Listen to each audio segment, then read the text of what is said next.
ما هو اللافت للنظر ان انت هتفهم برضه هو ليه الاهلي كسب بالنتيجه دي، عشان الراجل نفسه المدير الفني للنادي الاهلي الاجنبي اللي لا يعرفنا ولا نعرفه، اللي بس يا دوب بقاله 10 شهور، اول ما بيتكلم مع زميلنا عمرو مختار في اللقاء الخاص اللي عمله معاه، الراجل باختصار شديد قال له انا مستني جمهور الاهلي بكره يعدي عشان يبتدوا يسالوني يقولوا لي البطوله اللي جايه ايه.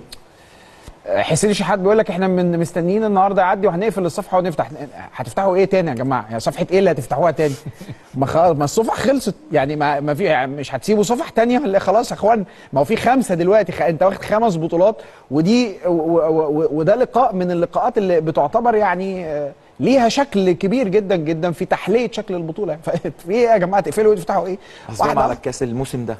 قصدهم على الكاس الموسم ايوه ده. ما انا عارف، بس لما انت متخيل واحد كسبان الزمالك 4-1 وهو في عز النشوه، وانا بقدر قوي النوعيه دي من اللعيبه